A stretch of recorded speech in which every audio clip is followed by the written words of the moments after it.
오늘 읽은 이 본문 말씀을 통하여 우리가 함께 나누고 싶은 말씀은 하나님의 일을 생각하라라는 것입니다. 하나님의 일을 생각하기 위해서는 어떻게 해야 될 것인가?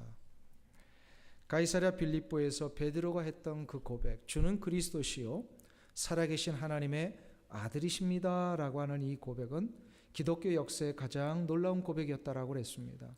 이 고백 앞에 예수님은 크게 기뻐하시고 베드로를 향하여서, 그리고 앞으로 베드로와 같은 고백을 할 모든 성도들을 향하여서 두 가지의 축복의 약속을 해주십니다. 그 첫 번째 약속이 이러한 믿음의 고백 위에 예수님 당신의 교회를 세우시겠다 약속을 하셨습니다. 그리고 두 번째 약속은 무엇이냐면 이런 믿음의 고백을 하는 교회에게, 곧 성도들이죠, 우리 성도들에게 천국의 열쇠를 주시겠다 이렇게 약속을 하셨습니다. 이 두 가지 약속의 축복을 주신 후에 주님이 이제 처음으로 십자가에 달려 돌아가시고 부활하실 것을 예언을 하십니다. 이전까지는 이 십자가에 대한 의미와 또 죽음에 대하여 직접적으로 언급을 하지 않으셨습니다. 오늘 본문 보니까 21절에서 처음으로 예수님께서 예루살렘에 올라가셔서 고난당하시고 죽으신 후에 십자가에 달려 돌아가실 것을 이제 비로소 얘기를 하셨다라고 기록을 합니다. 이러한 예수님의 선언 앞에 베드로의 고백이 22절에 나옵니다. 근데 베드로의 고백이 좀 의아스러운 고백입니다. 베드로답지 않은 고백이에요. 22절을 한번 보실까요? 22절 말씀을 한 목소리 읽습니다. 베드로가 예수를 붙들고 가나여 가로되 주여 그리 마옵소서, 이 일이 결코 주에게 미치지 아니하리이다. 이 본문을 언뜻 보면 베드로가 주님을 위해 의협심을 가지고 예수님 어떻게 죽으실 수가 있습니까? 그런 일이 일어나지 않도록 하겠습니다 라고 하면서 제자된 도리로서 이렇게 막은 것처럼 보일 수 있습니다. 뭐 어쩌면 그렇게 해석하는 것도 틀린 것은 아닙니다. 당연히 예수님이 죽으신다는데 제자된 도리로서 이것을 내버려 두거나 그냥 가만히 보는 것은 있을 수가 없는 것이죠. 그러나 우리가 언뜻 그렇게 생각할 수 있지만 이 본문을 가만히 자세히 들여다보면 베드로가 그런 의도에서 예수님의 이 말씀에 이렇게 막은 것이 아니다라는 것을 알게 됩니다. 예수님께서 이제 예루살렘을 향하여서 고난받으시고 예루살렘에 올라가셔서 고난받으시고 죽으신 후에 부활하시겠다 말씀하시고요, 곧바로 행동에 옮기십니다. 오늘 본문에 보니까. 그래서 예수님이 오늘 본문에 보니까 발길을 옮기셨음을 우리가 알 수가 있습니다. 22절에 보면 베드로가 예수님을 붙들었다 이렇게 얘기를 합니다. 그리고 23절에 보면 예수님이 돌이키셨다라는 기록이 나오고 있습니다. 이게 무엇을 얘기를 하는 걸까요? 붙들었다라는 것은 지금 떠나시는 예수님을 붙잡았다는 얘기예요. 그리고 돌이키셨다라고 하는 이 말씀은 예수님을 붙잡는 베드로를 향하여 이렇게 되돌아보셨다라는 뜻입니다. 즉 이건 무슨 말씀입니까? 예루살렘을 향하여서 예수님이 지금 죽으러 가시겠다고 말씀하신 다음에 직접 그 발걸음을 내딛고 가기를 위해 시작하셨다라는 거예요. 이런 상황에서 베드로가 적극적으로 예수님을 붙잡습니다. 예수님 가시면 안 됩니다. 이런 거예요. 지금 이렇게 가시면 어떡합니까? 지금까지 3년 동안 예수님을 따라다닌 우리는 그럼 어떻게 하라는 것입니까? 죽으시는 것이 아니라 진짜 그리스도시라면, 메시아시라면 이 로마 제국을 물리치시고 그 제국 앞에 아부했던 정부를 무너뜨리신 다음에 새로운 세상을 만들어 주셔야 되는 거 아닙니까? 지금 그런 마음으로 붙들고 있는 거예요. 지금 베드로가 주님을 그리스도라고 고백을 했지만 그 그리스도의 의미가 완벽하게 무엇인지를 정확하게 모르고 고백을 했다는 겁니다. 다시 말해서 예수님을 그리스도라고 고백을 했지만 이 그리스도라는 개념이 베드로 자기 자신의 그리스도였어요. 자기가 알고 있는 그리스도였어요. 베드로가 알고 있는 그리스도는 죽음이나 고난을 당하시는 분이 아니라 오히려 해방과 자유와 세상적인 승리를 주실 분이다라고 생각을 했던 거예요. 그래서 베드로가 예수님께서 죽으러 가신다니까 안 된다는 것이었어요. 실은 이것이 베드로의 가장 큰 문제였습니다. 예수님이 그리스도이시라는 건 알았지만 그 그리스도가 예수님이 그리스도가 되시기 위해서는 어떻게 하셔야 되는지 이걸 놓치고 있었어요. 이걸 잘못 알고 있었어요. 예수님이 그리스도가 되시기 위해서는 십자가를 지셔야만 됩니다. 그런데 베드로가 이 시점까지 생각했던 그리스도는 아니에요. 로마를 무너뜨리는 그리스도였어요. 그래서 주님께서 베드로를 향하여 그 놀라운 칭찬을 하신 다음에 곧바로 23절에서 베드로를 아주 헛되게 책망을 하십니다. 23절 보세요. 예수께서 돌이키시며 베드로에게 이르시되 사단아 내 뒤로 물러가라. 너는 나를 넘어지게 하는 자로라.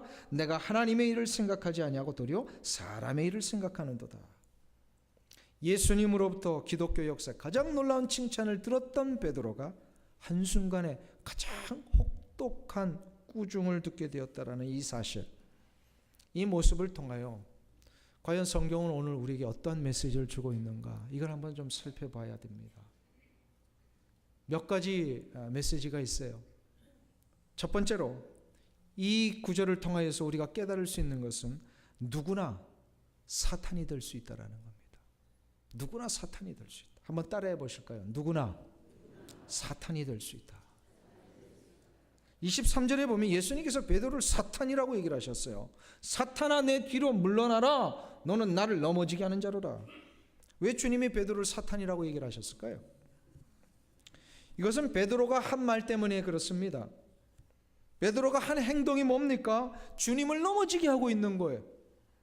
주님을 넘어지게 하고 있는 일이라는 것이 뭘까요? 주님을 넘어지게 하고 있다라는 이 동사, 이것이 헬라어 원어로 보면은 스칸달론이라는 단어를 쓰고 있어요. 스칸달론이라는 단어는 이런 겁니다. 누군가가 몰래 걸어가는 길목에다 커다란 돌멩이 하나를 싹 갖다 놓고요, 이렇게 지켜보고 있는 거예요. 그래서 사람들이 이 돌멩이에 자기 다리가 칵 걸려서 넘어지게 만드는 요 상을 만들어 놓는 거, 요게 스칸달론입니다. 지금 베드로가 그런 일을 하고 있더라는 거예요. 이 스칸달론이라는 헬라어에서 영어에 스캔들이 나왔습니다. 스캔들 아시죠? 저 사람 스캔들에 걸렸어. 저 사람 스캔들에 넘어졌어. 무슨 얘기입니까? 의도적으로 넘어지게 만드는 행위. 지금 베드로의 모습이 예수님을 넘어지게 하고 있는 겁니다. 왜일까요?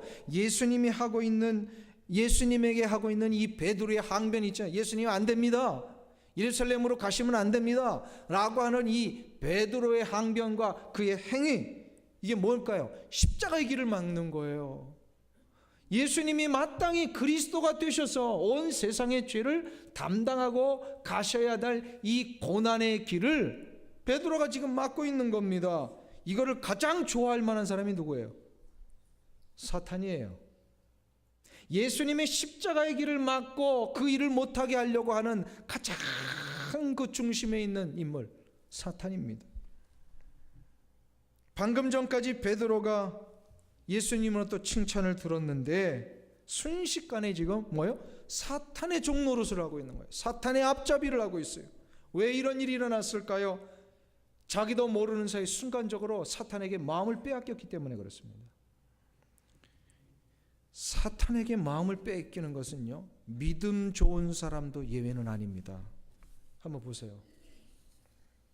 주님의 축복을 받은 사람도요, 교회에서 구원받아 하나님의 일을 한다고 하는 사람들도 보면은요, 순간적으로 사탄에게 마음 뺏겨가지고요, 사탄의 종노릇 하는 경우들이 있어요. 우리 교인들이 어떤 사람들입니까? 지난 시간에 우리가 살펴봤지. 예수님께서요, 우리에게 권세를 주셨는데 천국의 열쇠를 주셨어요. 우리가 이 땅에서 매이면 하늘에서도 매이고 이 땅에서 풀면 하늘에서도 풀게 해주시는 이 권세가 있단 말이에요. 이 권세를 주셨는데 이런 권세를 받아든 성도들도 어떤 일이 일어나요? 순간적으로 사탄의 앞잡이 노릇한단 말이에요. 왜 이런 일이 일어날까요? 왜 우리가 정말로 이렇게 믿음 좋은 생활을 한다고 하면서도 왜 자꾸 사탄의 앞잡이 노릇할까요? 그것은 바로 우리의 마음을 사탄에 빼앗기 때문입니다. 근데 왜 마음을 빼앗깁니까? 깨어있지 못하기 때문에. 깨어있지 못하기. 이 일 때문에 훗날에 이것을 너무나도 깊이 후회하면서 자기의 마음속에 깊이 새겨두었던 이 베드로, 초대교회 위대한 지도자가 된 이후에 훗날에 이 문제를 성도들 앞에 아주 간절하게 선포를 합니다. 베드로전서 5장 8절부터 9절에 보면 소아시아에 있는 성도들에게 편지를 보내면서요, 이 문제 제발 넘어지지 말라고 다시 편지를 써요. 한번 보세요. 베드로전서 5장 8절과 9절 382페이지에 있습니다.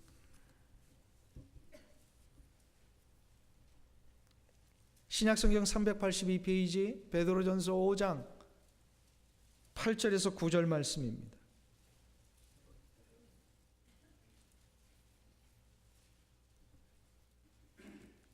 같이 한 목소리 읽겠습니다.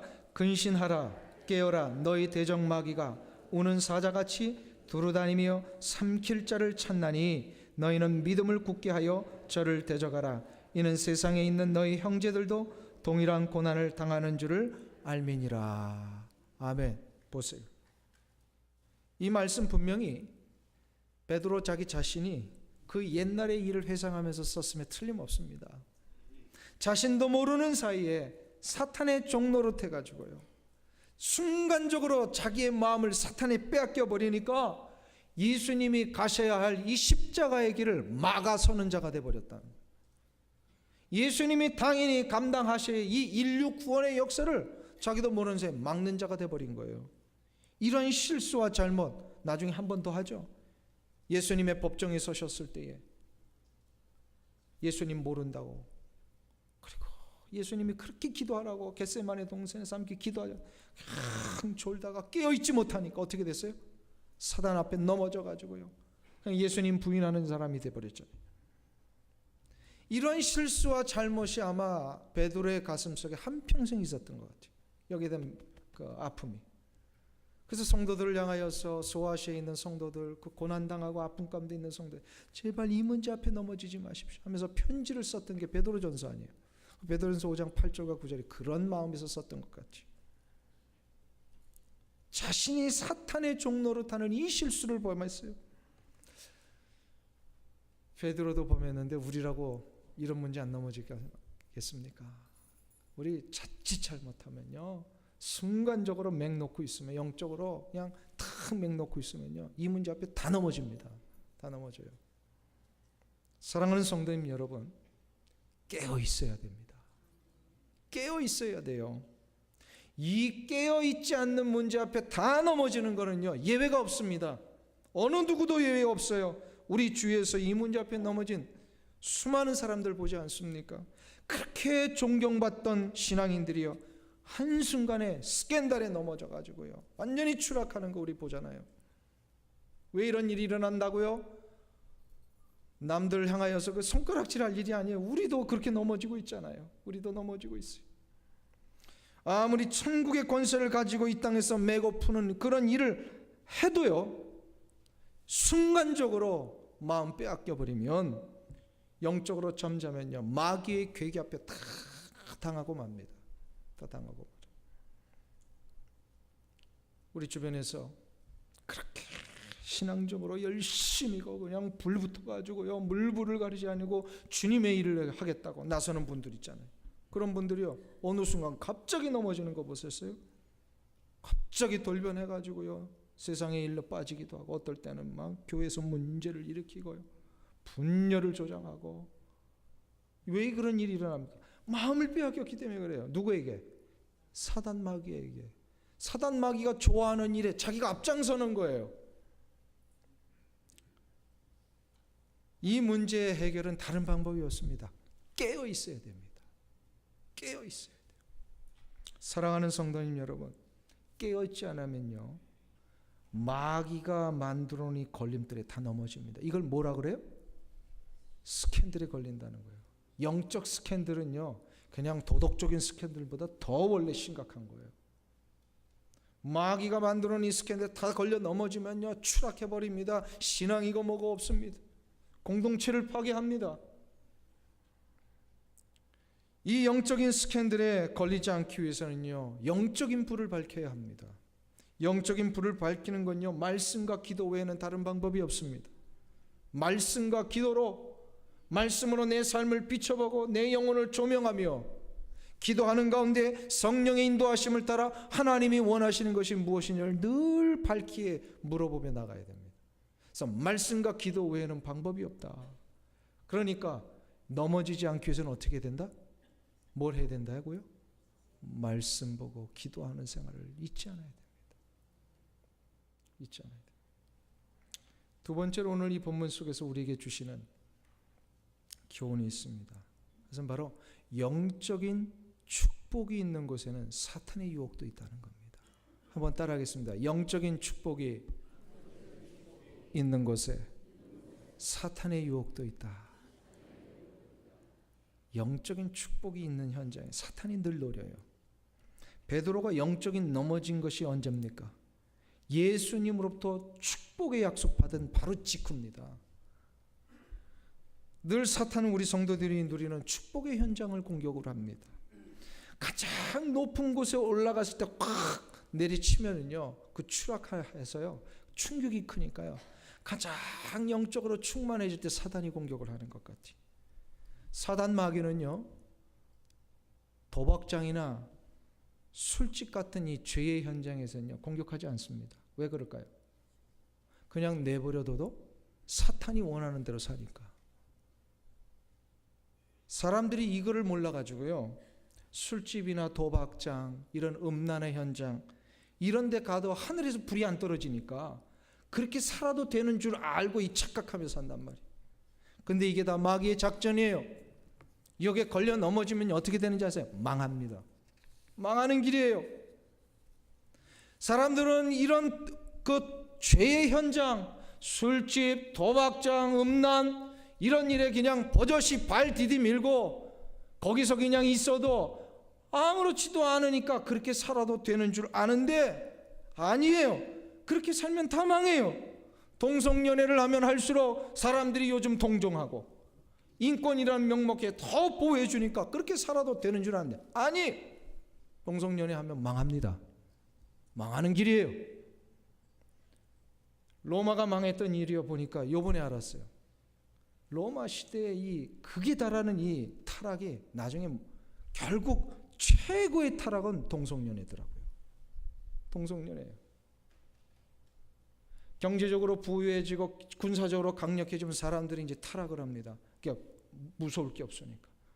그래가지고요, 목욕 문화가 막 발달이 되고 성적으로 타락하다, 성적 타락의 가장 극치가 동성연애들. 동성연애가 있던 도시마다 다 망했습니다. 제가 요번에 가서 확인을 했어요. 소돔과 고모라가 망했고 로마가 망했고요.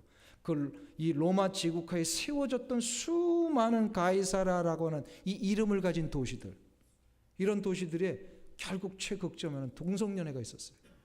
다 망했어요. 이게 사탄의 작전이에요. 한번 보세요. 그런데 하나님을 두려워하고 하나님의 거룩하심을 따라 거룩하고 성결하게 살려고 노력하며 애쓰는 이 현장에, 그래서 사단 마귀가 공격을 하는 거예요. 그런 죄의 현장은 내버려둬도 망하니까 사단 마귀는 우리의 이 거룩의 현장을 자꾸 침범을 해봅니다. 특별히 거룩과 성결로 말씀을 붙들고 살려는 현장, 축복의 현장. 에덴 동산에서요, 완벽한 축복의 현장입니다. 역사 이래 에덴 동산만큼 완벽한 축복의 현장은 없었어요. 근데 그 축복의 현장에 누가 침투했어요? 마귀가 침투했어요. 에덴 동산에 마귀가 들어왔죠. 영적으로 가장 충만한 때 마귀가 공격합니다. 인류 역사에 영적으로 가장 완벽하신 우리 주 예수 그리스도, 그 예수님도 공생애를 시작하시기 전에 40일간 금식을 하셨어요. 광야에서. 이 예수님의 40일 금식 이후에 예수님이 영적으로 굉장히 충만해지셨을 거예요. 그런데 곧 충만해지신 예수님의 상황에 누가 침투했어요? 마귀가 침투했어요. 예수님에게도 공격했다면 하물며 우리 같은 사람한테, 우리가 40일 금식하면요, 침투 안 할까요? 공격 안 할까요? 영락없이 우리 무너뜨리기 위해서 공격을 합니다. 그래서 늘 은혜 받은 이후를 조심해야 돼요. 은혜 충만한 요 시점을 조심해야 돼요. 그때에 맹 놓고 있으면요, 마귀가 영락없이 우리를 막 무너뜨리려고 합니다. 이번에 성지순례를 갔다 오면서 제가 실은 굉장히 영적인 충만함이 생겼어요. 예수님이 걸어가신 그 길들을 가면서 성경의 말씀이 이런 것이구나 확인이 되고, 그러면서 막 감동이 되고 눈물이 막 일어나고, 그러면서 어저께 이 말씀을 준비하는데 제가 정신이 번쩍 나더라고요. 영적으로 내가 충만할 때 마귀가 공격할 수 있구나. 조심해야 되겠다. 깨어 있어야 되겠다. 그래서 자꾸 어저께 다짐을 했어요. 영적인 충만함이 있을 때 내가 더 은혜 후에 넘어지지 않아야 되겠다. 은혜 후에 넘어지죠. 그래서요, 영적인 충만함이 있을 때 여기가 좆사오니, 여기 가장 큰 문제. 은혜 충만했을 때 여기가 좆사오니까 이게 우리가 어떻게 되는 거예요? 무너지는 거예요. 무너지는 거예요. 이번에 성지순례에서 제가 한 가지 굉장히 큰 도전을 하나 받은 게 있습니다. 로마가 기독교를 공인한 이후에 4세기부터 7세기의 그 지역을 비잔틴 시대라고 부르게 되었습니다. 그러니까 이 비잔틴 시대에는 이제 기독교가 굉장히 용성해지고 기독교가 강성해지고 세상 앞에 기독교가 굉장히 강력한 조직이 되어버렸어요. 왜 그렇게 됐느냐? 그래서 1세기부터 3세기까지 초대교회를 중심으로 해서 기독교가 막 확장될 때에 로마가 박해를 했거든요. 박해를 할 때에 수많은 초대교회 순교자들이 일어났어요. 순교의 피가 흘린 곳에 하나님 축복하는 거 아세요? 우리 초대교회, 한국의 초대교회가 그 어려움 당하고 이 일제에서 수많은 순교자들이 일어났잖아요. 그래서 한국 교회를 하나님이 축복하신 이유가 초대교회 때 순교의 피가 흘렀기 때문입니다. 1세기에서 3세기까지 이 팔레스타인을 중심으로, 그리고 이 북아프리카와 이 남부 유럽까지 이 수많은 초대교회들이요, 수많은 순교의 피가 흘려졌어요. 그래서 하나님이요, 그 땅을 축복을 하셨어요. 그래서 313년에 기독교를 이제 받아들인 이후에 콘스탄 대제에 의해서 기독교가 로마 제국하에 완전히 공인되잖아요. 그래서 4세기부터 7세기까지 약 400년 동안 그 지역의 기독교가 완전히 부흥을 하고 완전히 확장을 하고 놀라운 은혜의 역사가 있었습니다. 교회들이 막 세워지고. 문제는 이런 교회가 하나님의 축복 속에 부흥을 하고 확장이 되고 세상 앞에 능력을 발휘하는 이 은혜를 받을 때에 사단 마귀의 공격이 있다라는 거, 이걸 안이하게 대처하잖아요. 그럼 무너지더라는 거예요. 4세기에서 6세기까지 이 비잔틴 시대의 예루살렘에 교회들이 굉장히 많았어요. 그런데 4세기의 오스만 투르크 제국에 의하여서 그 교회들이 다 무너졌어요. 그 어마어마한 교회들이 다 무너졌어요. 나중에 11세기가 돼서 그 교회들 다시 조금 복구를 했고요. 19세기나 되어서야 교회들이 지금 복구가 된 거예요. 가만 보니까. 왜 이런 일이 일어났을까요? 그렇게 융성했던 교회들이요, 왜 다 무너졌을까요? 융성해질 때 영적으로 나태해지니까 교회가 세상적인 힘이 생기고 세상적인 기준과 가치관으로 무장을 해버렸어요. 그래서 교회에 황금이 쌓였어요. 교회가 세상적인 힘이 있어지니까 영적으로 힘을 잃어버리더라고요. 영락없이 마귀의 이 공격 앞에 다 무너져 버린 겁니다. 그래서 지금도 보면요, 예루살렘에 이 건물들만 이렇게 남아있지요. 건물들은 괜찮아요. 그러나 그 안에 복음의 역사가 없어요. 선교가 없어졌습니다. 복음의 역사와 선교 일들을 찾아볼 수 없는 교회들이 얼마나 많은지 모릅니다. 왜 그럴까요? 은혜와 축복의 현장에 사단 마귀의 공격이 있다는 거, 이거 안일하게 대처해버리면요, 다 무너져 버리는 거예요. 교회의 본질을 잃어버리는 거예요. 사랑하는 성도님 여러분, 마귀는 언제나 우리를 공격하기 위하여 호시탐탐 노리고 있습니다. 이때마다 우리가 어떻게 된다고요? 영적으로 무장해야 됩니다. 하나님의 전신갑주를 입어야 됩니다. 악한 영들을 대적해야 합니다. 악한 영들을 대적해야 됩니다. 언제나 은혜 후에 사단의 공격이 있다는 걸 우리는 잊지 않아야 됩니다. 은혜와 축복의 현장을 보존하고 가꾸기 위해서는요, 영적인 싸움을 싸워야 될 줄로 믿습니다. 잊지 않아야 합니다. 이 본문 속에서 오늘 마지막으로 한 가지 더 깨달을 수 있는 것이 있습니다. 그것은 바로 뭐냐면 하나님의 일을 하면서 사람의 일을 생각하면 사탄 마귀의 앞잡이가 될 수 있다는 겁니다. 한번 따라하겠습니다. 하나님의 일을 하면서 사람의 일을 생각하면 사탄의 앞잡이가 된다. 베드로의 문제가 뭐라고요? 22절을 다시 한번 보겠습니다. 마태복음 16장 22절.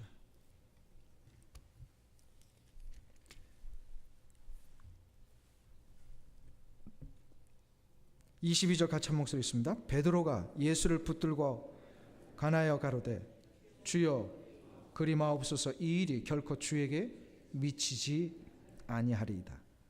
지금 베드로는 자기 딴에는 주님을 위한다고 한 거죠. 그래서 뭐예요? 항변을 한 거야. 가나야 땅 항변. 영어 성경을 rebuke라고 하는 단어를 표현을 써서 rebuke 뭐야? 예수님을 막 나무랜 거야. 예수님 그러면 어떡합니까? 막 이런 식의 어조로 막 예수님 앞에 나선 거예요. 한번 생각해 보세요. 베드로의 문제가 뭡니까? 23절에 베드로의 문제를 정확하게 예수님이 지금 지적하고 계십니다. 돌이키시며 예수님이 베드로에게 이르시되 사탄아 내 뒤로 물러가라. 이제 이건 다음 주에도 한번 살펴봅니다. 내 뒤로 물러가. 너가 나의 뒤를 따른다면 내 뒤에 서서 나를 따라오라. 이런 얘기예요. 그러면서 내가 하나님의 일을 생각지 아니하고 사람의 일을 생각하는도다. 베드로의 문제는 하나님의 일을 자기 딴에는 한다고 하면서도요, 여전히 자기 생각에 머물고 있는 문제입니다. 겉으로는 보기에 하나님의 일을 하는 것 같은데 속으로는 자기 계산이 앞서는 거예요. 자기 생각을 하고 있는 거예요. 우리 성도들이 넘어지는 문제가 바로 여기에 있습니다. 언뜻 보면 주님 위하는 일 같은데 가만히 보면 자신의 영광을 위하는 일이 많아요. 언뜻 보면 하나님의 일을 하는 것 같은데 자기 계산 속에서 자기의 만족을 구하기 위하여 일하는 경우가 얼마나 많은지 모릅니다. 그렇게 되면 그것은 하나님의 일이 아니라 사단 마귀의 일이 된다는 겁니다. 사단 마귀. 예배와 찬양을 드리면서 내가 영광을 받고 싶어하는 생각이 드는 순간 그것은요 하나님의 일이 아니라 내 일이 되어버린다는 거예요. 우리가 교회 안에서 수많은 봉사와 섬김을 합니다. 이 헌신과 봉사 일을 하면서 조금이라도 내가 드러나기를 원한다면 그것은 하나님의 일을 한 것이 아니라 사단 마귀의 일을 한 거예요. 왜 예수님께서 오른손이 하는 일을 왼손이 모르게 하라 말씀하셨을까요? 이 말씀 잘 아시죠? 오른손이 하는 일을 왼손이 모르게 하라. 이게 무슨 뜻입니까? 내가 했던 섬김을 남들이 알지 못하게 하라. 이런 뜻입니까?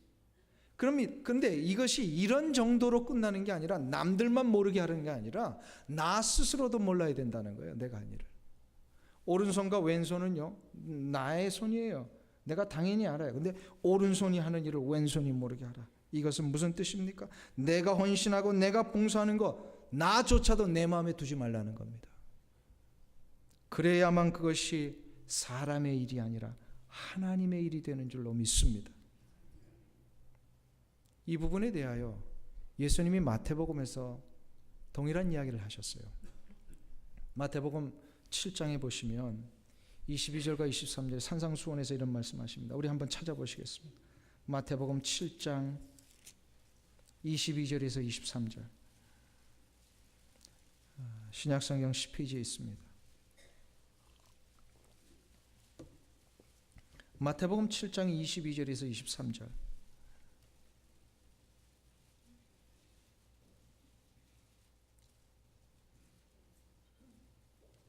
우리 같이 한 목소리 있습니다. 그날에 많은 사람이 나더러 이르되 주여 주여 우리가 주의 이름으로 선지자 노릇하며 주의 이름으로 귀신을 쫓아내며 주의 이름으로 많은 권능을 행치 아니하였나이까 하리니 그때에 내가 저에게 밝히 말하되 내가 너희를 도무지 알지 못하니 불법을 행하는 자들아 내게서 떠나가라 하지라.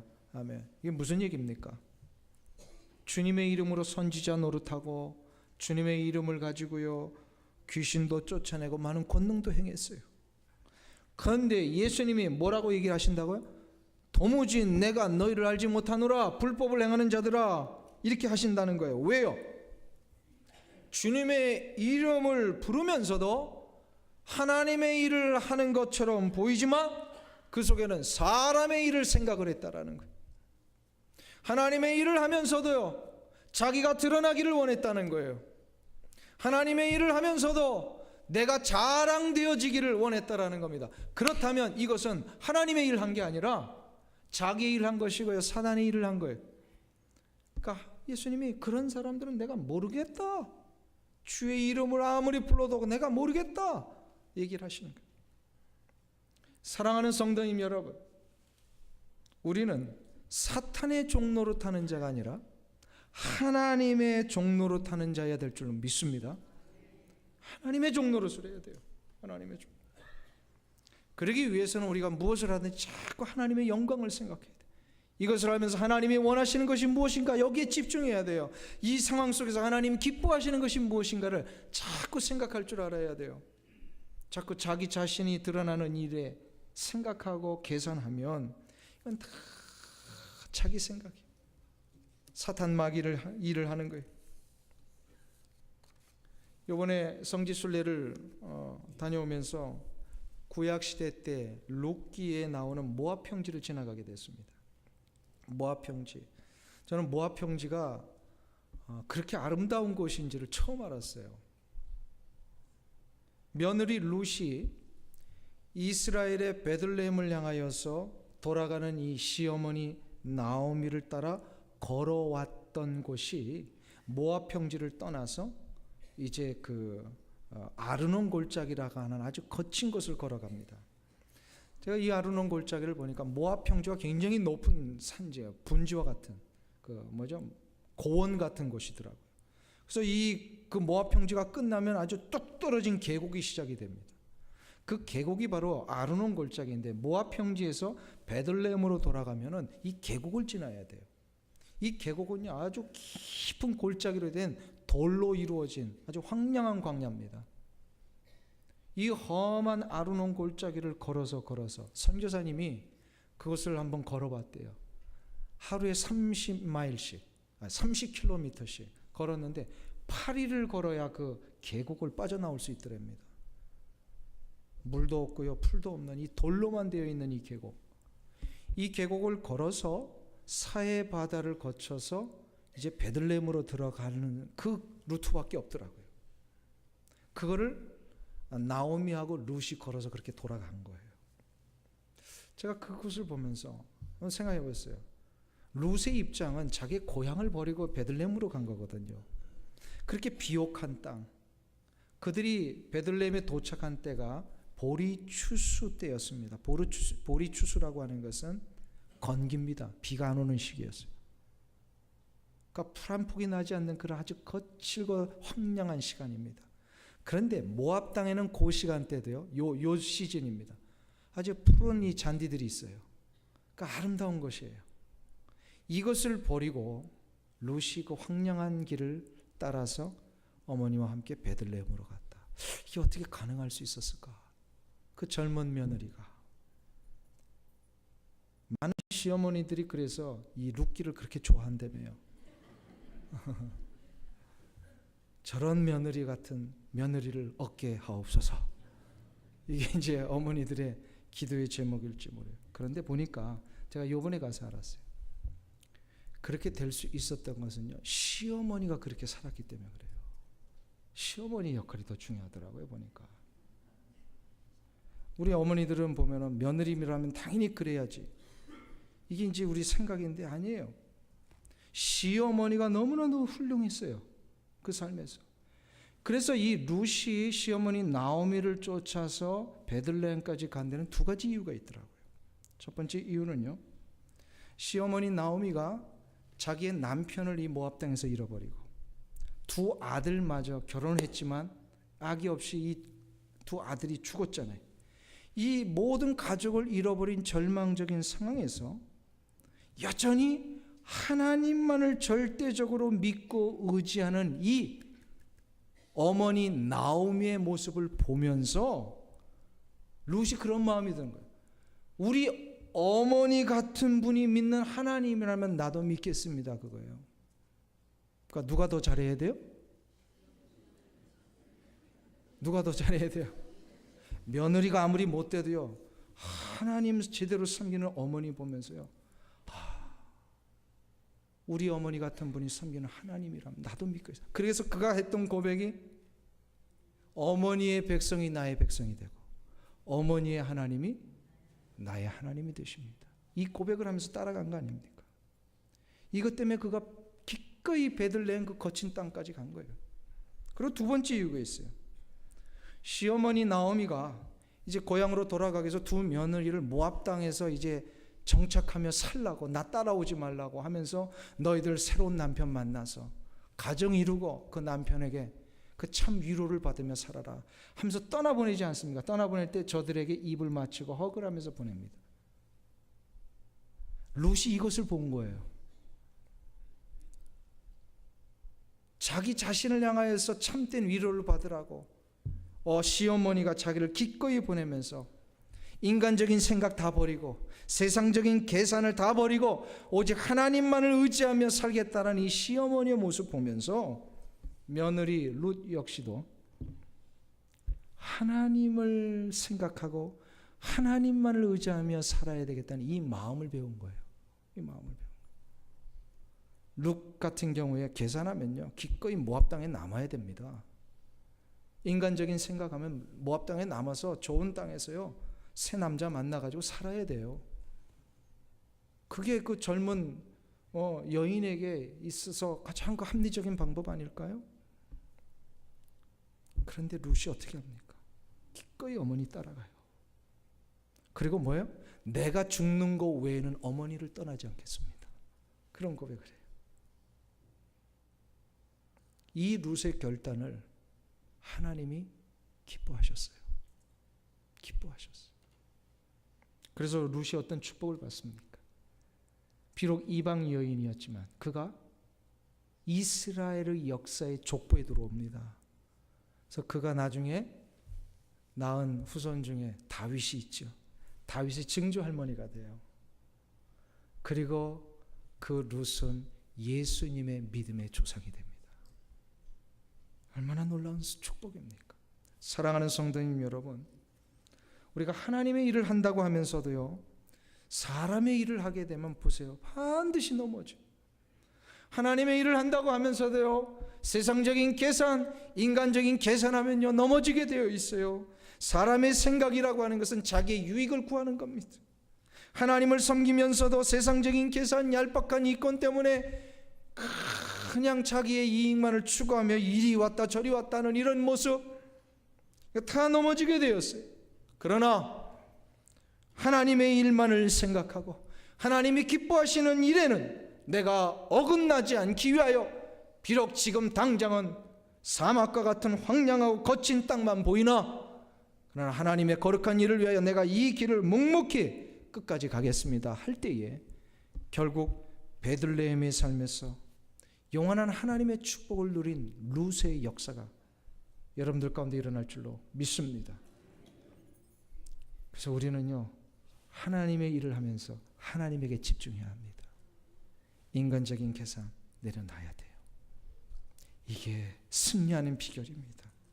여러분들에게 이 은혜와 축복이 일어나시길 간절히 축원합니다. 기도하겠습니다. 하나님 아버지 감사합니다. 우리 같은 인생을 하나님 부르셔서 영원한 하나님의 나라의 백성 되게 하시고 우리로 하여금 이 천국의 권세를 주셔서 이 땅에서 매고 풀 때마다 하늘에서도 매이고 풀리는 역사를 주심을 감사합니다. 이제 하나님의 이 능력을 받은 자답게 깨어있기를 원합니다. 사단 마귀의 빌미를 주는 인생 되지 않게 하여 주시옵소서. 넘어지지 않게 하여 주시옵소서. 날마다 하나님의 전신갑주를 입어 마귀를 대적하며 살기를 원합니다. 그리하여 때때로 우리의 삶에 불어오는 유혹과 공격 앞에 마귀를 이기게 하여 주시옵시고, 특별히 하나님의 일을 할 때마다 세상적인 생각, 나의 인간적인 계산 다 내려놓게 하시고 하나님의 원하시고 기뻐하시는 뜻대로 이 길을 묵묵히 걸어갈 수 있는 은혜를 허락하여 주시옵소서. 그리하여 룻과 같이 영원히 빛나는 하나님의 그 거룩하신 은혜의 축복을 누리며 살아가는 귀한 성도들 다 되게 하여 주시옵소서. 예수님의 이름으로 기도하옵나이다. 아멘.